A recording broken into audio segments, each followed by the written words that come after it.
Well, contrary to the message that we've been given from a very young age, cow's milk is not a guarantee of protection from bone fracture.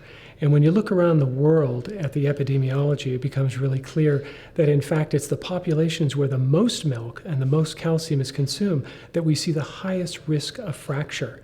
And in Whitewash, I explain in detail why that is, but also how we can change our risk and very specific lifestyle strategies that every one of us can take to reduce our risk and increase bone density and minimize the chance that we'll ever suffer a bone fracture in our life. I think for the average person it can be challenging initially to accept the idea that something they've taken for granted, that it almost has taken a place of being sacred, in our culture, may not actually produce the results that they've been promised, meaning, protect them from bone fracture.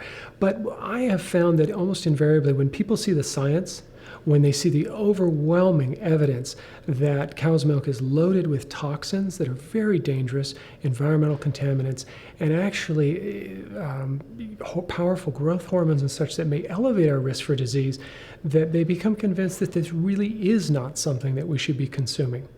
It's always surprising to people to learn that when you look around the world, it's actually the very countries that are consuming the most milk and consuming the most calcium in their diet who have the highest risk of developing a bone fracture. So that would be like Australia, New Zealand, Canada, North America, the Western European nations. That's where we see all the bone disease. But the inverse is so as well. So populations in China, Japan, Thailand, Vietnam, people don't have milk mustaches. They're not obsessing over how much calcium they're eating. They eat very little dairy in general. That's where we see the greatest protection, the lowest risk of suffering a bone fracture.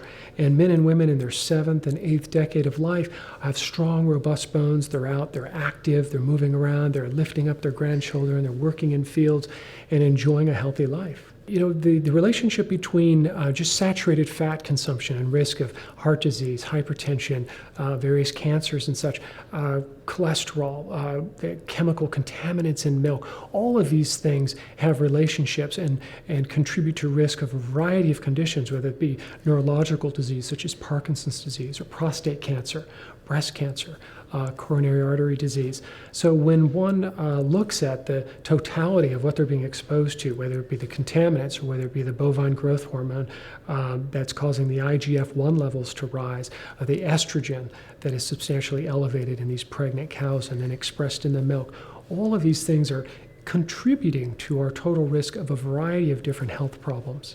Well, with cheese, we take a lot of the water out, so we concentrate the fat, and many of the chemical contaminants that we're concerned about that are showing up in milk, they bind with fat, and that's where they're kind of sequestered. So if you concentrate more fat, you're going to concentrate more of these toxic chemicals that we're concerned about exposure to. So that could be an issue with cheese as well.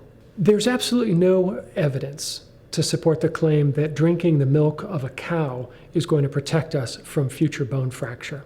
And in fact, the overwhelming evidence that we have in the scientific literature today says just the opposite, that those who drink it and drink it regularly are at most risk for disease. The reality is that we don't need the milk of a cow or any other mammal. We simply need to eat a healthful diet that's centered around plants that support bone health, and we have to make sure that we use our bodies, we use our bones, we stimulate them through regular exercise and build and develop and maintain muscle tone, because that keeps us stable and less likely to fall. Of course, we know that falls precipitate fracture in most instances.